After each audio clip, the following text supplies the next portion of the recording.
called Stick It Out. Hello, everybody. Welcome to the 8th and final episode of Stick It Out. We've stuck it out for 8 episodes and a prelude, and here we are. We're going to tell you what we thought of the song that we had for the last 3 weeks, a little bit longer here since the last episode. But yeah, Sarah, take it away. Okay, I had Take a Friend, and I don't hate it as much as I thought I did. It grew on me.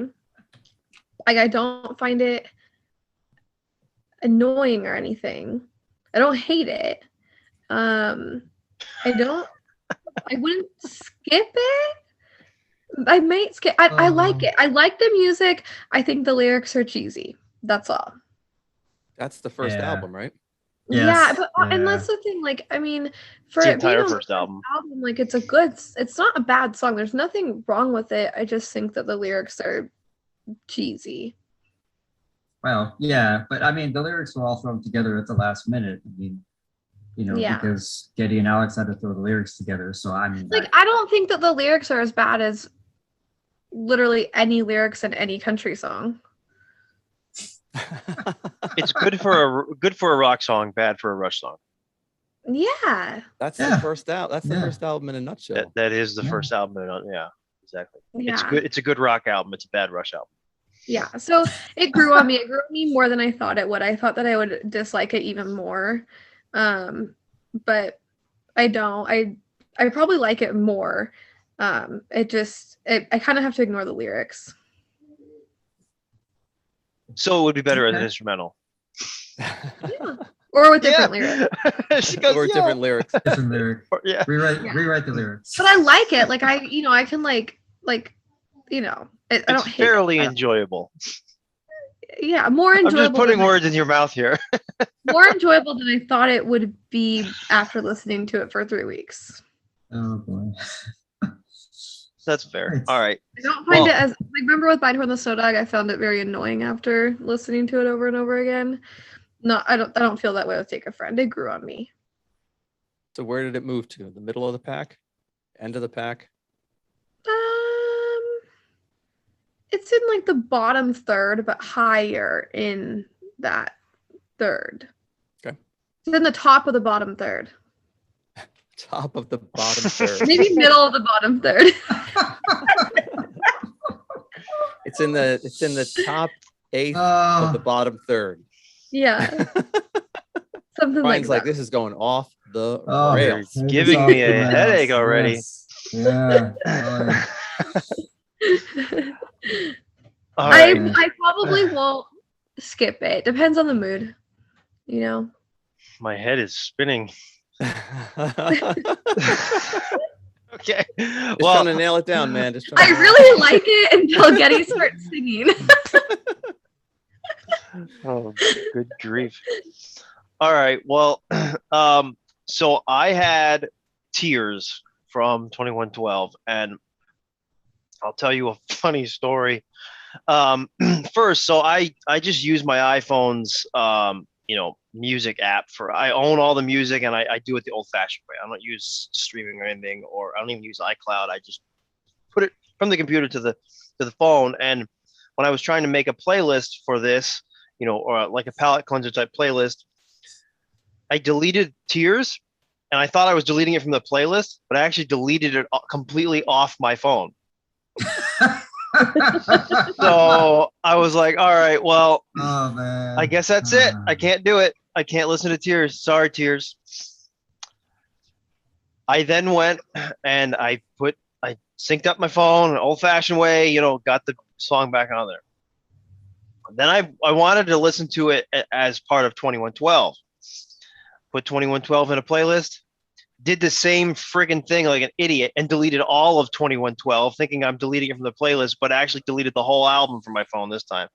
You So I might was need like, a method for getting your music. So I was like, that's You need a help desk. that's the end. I'm like, all right. So now I got Tears myself because I can't listen to Tears. So So a did week you listen later, to the song or not? a week later, yeah, I'm getting there. A week later, which was just this past week, I was like, all right, I gotta actually listen to the song. So I put it back on the phone. on my phone, and I listened to it, and it 100% did not grow on me at all. But I do appreciate it more. It's not a bad tune. It's it's a decent slow song. I appreciate it. Similar to songs like Rivendell or I don't know, Madrigal, or some of the other slower, quieter songs. I appreciate them. I think they're well done. It's just not something that I don't enjoy that type of music.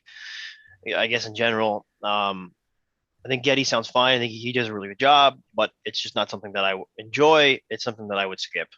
But did it grow on me? No. It just nothing. I feel no change in, like, it's not worse, it's not better, it's just there.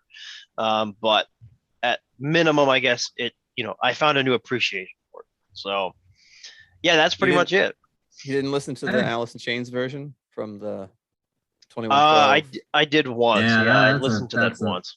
That's a good one. I don't know. That's a pretty good version, though. That might have turned the is. tide a little bit. No, That did I'm not. an Alice in Chains fan. Oh, AIC, pretty awesome. I thought it was a pretty good version. So yeah, that's all right. it. Okay, 4 tears. Tears. You get 4 tears for tears. Oh well. All right. So my song was Before and After, another debut album for him. So how I was feeling about it before, I thought it was really kind of boring. So I grabbed my CD and I stuck it in the car and I listened to it. And I think I listened to that entire CD, I don't know, 6 or 7 times as I was driving various places. But once I got past the 2 minutes and 20 seconds or whatever, which is kind of the slow, mellow introduction, it really starts. Huh? The before part? The before part. The before part. Right. So when the before part's done, it gets to the after part. That really starts to rock. And I loved it. So that grew on me a ton. So I definitely love that song. I will not skip that song. And listening to just the debut album in general a little bit more, like that I've been doing lately, I have a much more appreciation for that album than I did when I was younger. So Before and After grew on me a lot. I love it. It's great. It's funny you say that, Jim, because I had that same epiphany like recently too about the debut album. Like, I mean, everyone knows I've been on record saying it's like my least favorite Rush album, and it still is. But some of the songs on there have just grown on. I don't know why. I have no idea why. They're just. I mean, some of them I've always liked. They were always like Awesome Rockers, and others like Before and After, which is sort of new to me, I guess, because I never really gave it a chance. I think it's great. It's awesome. I think it's an outcast of an album, but I think it stands alone. And I think it's okay. I should probably see, this time I didn't listen to the whole album. I probably should do that, but I don't know. For Take a Friend, yeah, probably. Yeah. Yeah. I just couldn't even, I don't know. It is my least favorite, but it's my least favorite Rush album, but that doesn't it's not like my least favorite album ever. Like, I do think it's a good album, just not their best. Yeah. But I probably need to give the whole album a chance. Yeah, check it out. Yeah, it's fun. It's a fun album. It's cool. All right, Mr. Stick It Out. All right. Yeah. Yeah, I had Stick It Out. Oh my god. Here's the thing I was thinking the other day, because as we're recording this, 2 days from now is the 30th anniversary of the release of Nevermind by Nirvana. So like in the early 90s, music took a left turn from what had been popular for the past 10 years or whatever. Big time. And so there were a lot of really great groups coming out, really great rock music coming out. So when Counterparts came out, it didn't really hit me as other Rush albums had, because there was so much more that I was listening to at the time. There was just so much music and so many shows to go to, so many great things to see. Yeah. So I don't think I really gave Counterparts as much attention as I probably should have, Hmm. because I never really liked Stick It Out. And I probably listened to it, I don't know, 10 times, but I didn't have to listen to it even twice. It's a really great song. It's a fantastic song. Yeah. So I don't know what I was thinking. Heck yeah. Yeah, I don't either. Wow, It's a great. Jerry I think finally likes the song. I, think I- was thinking yeah. the same thing. What'd you say? Jerry I said finally Jerry likes finally this. likes the song. Yeah, I finally like something. I think, in the early 90s, I was just high a lot. That might have been the problem. I don't know. What the deal was. Oh, you exactly. maybe you were too much into like Nirvana and Pearl Jam, Stone Temple Pilots, Yeah, Alice Stone in Temple Chains, Pilots, and Alice in Chains, all those guys. the Toadies. I don't even know if their album came out. Or Gosh, Soundgarden. Soundgarden, There's they're so awesome. much stuff. Oh yeah, So much stuff. great music. Smashing Pumpkins' first album is fantastic. Yeah. Isn't it funny Um, because you like the very first song that you had for Stick It Out for this series was Double Agent, which is Counterparts, Mhm. episode 1, and then you finished with the Counterpart song, and like those are the only 2 songs that really, really grew on you, I know. if I remember correctly. Yeah, you do remember correctly. So, because I remember Double Agent really growing on you, and now this Yeah, one's really growing. That's awesome. It doesn't surprise me. it- Counterparts is It's a, yeah. You're I gonna mean, say what I'm thinking. yeah. I was just Yeah. gonna say, we recently just did the deep dive into Counterparts, and a lot of folks leaving comments and stuff, and on both YouTube, Instagram, a couple DMs, saying that Counterpart, like they forgot, either they forgot how good this was, or thank you for doing this deep dive, because now I'm actually giving this album a listen, and it is a killer album. I mean, Yeah. Oh yeah. Yeah. So, It is. It is. I mean, Counterparts is really a fantastic album. It is, and I think I've said before that it is my favorite '90s album, and everybody probably knows how much I absolutely love Desperate Echo. But Counterparts it rocks. It's raw. Great songs, great lyrics. It's fantastic instrumental. everything I mean, sounds good on it. it's- There's not one yeah. bad thing that you can. There's not it's one negative thing you can so point out. great. Yeah, That album is just so great. the drums, the guitar, the bass, the Oh, lyrics, yeah. thematically, All of it's it. all just All good. of it. Yeah. Yeah, all of it. Great.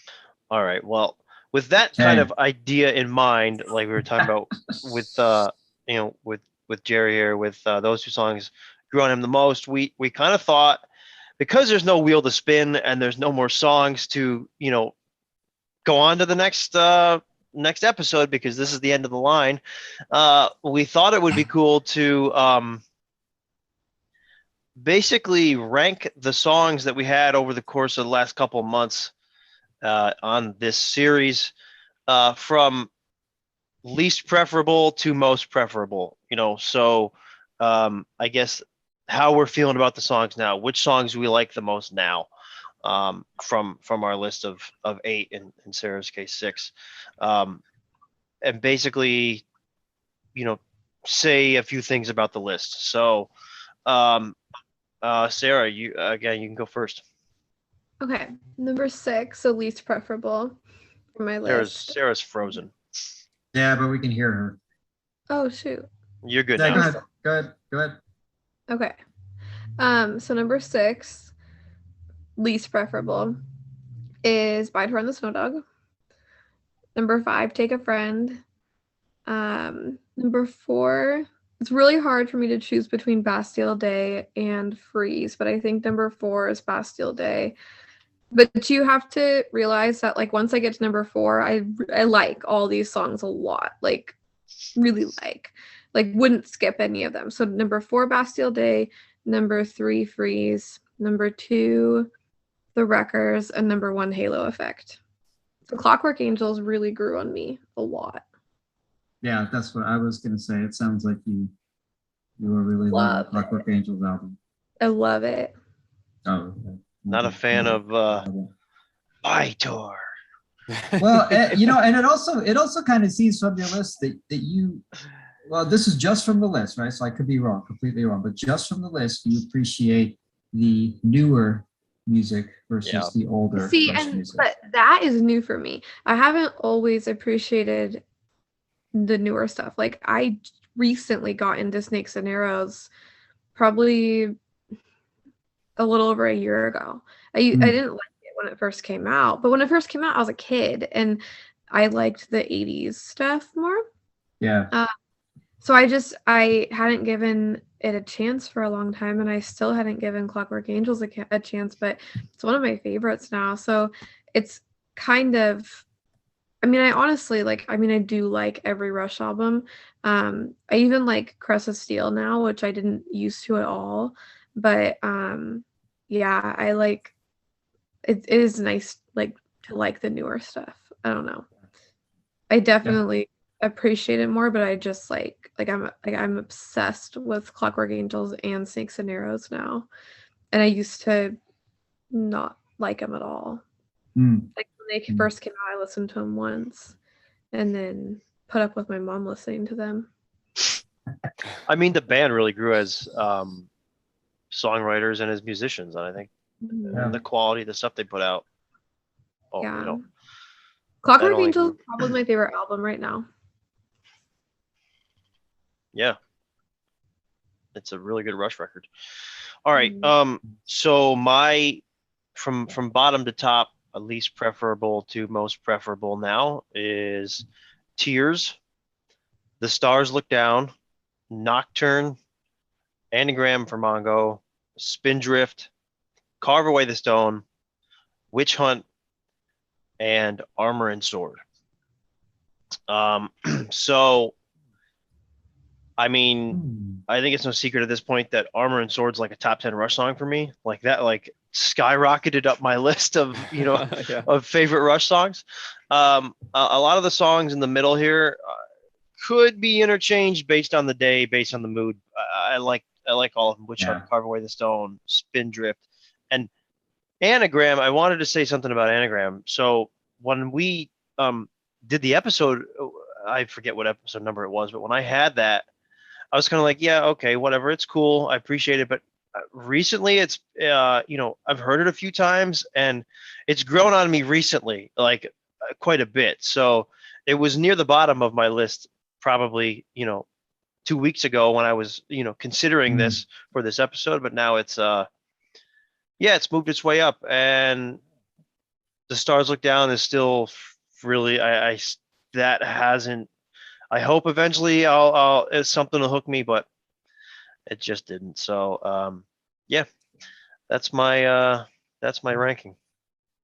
I was actually a little bit surprised that Spindrift was lower than Carve Away the Stone because you love the Snakes and Arrows album so much. Yeah, I can speak to that. So literally just I think 2 days ago, I had Spindrift above Carve Away the Stone. I had Spindrift 3 and I had Carve Away the Stone 4, but I switched that out. I did a lot of listening to all these. Of course, I made a playlist. And I made sure not to delete Armor and Sword or no, I mean, I did make a playlist of all these 8 songs. Well, it was 7 songs for a while until I got Tears back. But I mean, I made a playlist of all of them and I was shuffling them. I was listening to them all, just seeing which ones I like more now at this point. Oh, cool. And the middle there, I played around with the middle quite a bit. I mean, Witch Hunt, I never disliked Witch Hunt. I just had to swap that out, because I had to do Time and Motion for the Test for Echo deep dive that we did. So that one didn't grow on me percentage wise, I guess, if you want to think of it like that, because I already liked it enough. It just was my least favorite on Moving Pictures. So, but yeah, I mean, I like most of them. Most of them grew on me. That Ryan guy's pretty impressionable. So, about 6 of the 8 songs grew on me to some degree. Stars Look Down and Tears, really, they didn't. They're just there. So we'll let Jim go.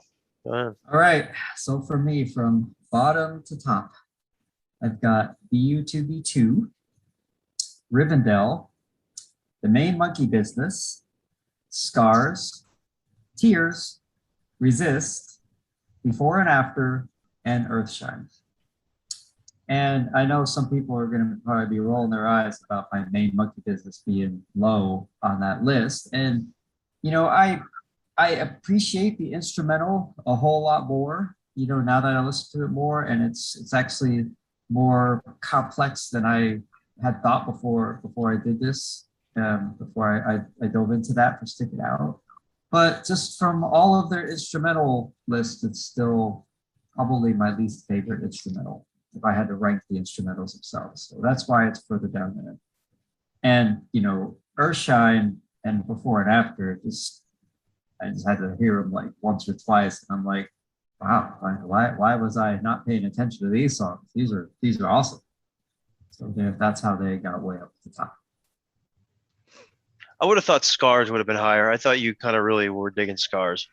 I did, and I do dig Scars, but I think Tears grew on me more than Scars grew on me. Like if I just look at how much did it grow on me, right? Not how much do I like it now, but how much did it actually grow on me? I think Tears grew on me more because Scars started higher and Tears started lower. And so Scars went up, but Tears went up just a little bit more percentage than Scars went up, if that makes any sense at all. Okay. Cool. That's really the reason why it's there. I should have started all of that with, hey. All right. Jerry. Well, no surprise. Coming in at last place, of course, is Taishan. I like yours. Yeah, I like your next one. Then Rivendell comes after that. Then Dog Years, The Twilight Zone, You Bet Your Life, which I think, if I'm not mistaken, I said was like the middle Rush song. Yeah. Yeah. So it's that number 4. You Bet Your Life. Then Virtuality, a Double Agent, and Stick It Out. So Counterparts, strong showing. It certainly does. Yes. Yeah. But there's nothing that can ever happen with Taishan. There's no future for us at all. I don't think I can't imagine a world in which I will like Taishan in any way. So it's a perennial 8. What you need to do is go to China, and as you're walking up those, 7,000 steps, play Taishan in your headphones, and then it might grow on you. Yeah, maybe. I don't know. Yeah, probably not. It seems a long way to go to like a song. Yeah, I'm trying. And so of the 8 songs, 3 of them I like more than when I started, right? 3 of them I dislike as much as I did. And I guess the two in the middle is Twilight Zone and You Bet Your Life are, I don't know, just where they kind of, I guess they went up a little bit, I guess. I don't know. Yeah. It's hard to say exactly. There's like there's a huge range between Taishan and Stick It Out. So somewhere in the middle. If I were to have predicted what Jerry's list would look like, well, of course, I didn't know how you felt about Stick It Out prior. So excluding the song Stick It Out, this is exactly the way I would have predicted it. Yeah, I'm not surprised. And I would have predicted that Stick It Out would have been near the top. Yeah. Because of how much Double Agent grew on you. Yeah. There you go. I'm predictable. Cool. Well, as always, if you're someone who, a viewer that played along with us, let us know what you had for the last episode here. Let us know what song grew on you. And I think it would be cool if the viewers, there have been a couple that have been playing along the whole time. If you leave your list or however many number of songs, you played along with us, rank them in the comments. I think that'd be pretty cool. And one other thing. So we're pretty certain that we are planning a season 2 of Stick It Out. This is called Stick It Out. Season 2. It'll be a shorter season. We're going to cut it in half. There'll be some new panelists. I may or may not be on. I don't know. I'm still on the fence, probably, because I really like doing this. but there will be a new cast, and we'll be able to do this for a season 2. It'll be coming probably the next month or two. Would be my guess. Got some housekeeping stuff to do for it, but yeah. That being said, thank you to the 3 of you for sticking it out with all of us and all the viewers, and just sticking it out in general for the last, whatever it was, 4 months, 5 months. This was a lot of fun, and hopefully, liking more Rush is a good thing. So hopefully you like more Rush, and hopefully the viewers like more Rush, and hopefully the viewers got something out of this too. All Rush is good Rush if you give it a chance. So we'll see you on season 2. Season 2.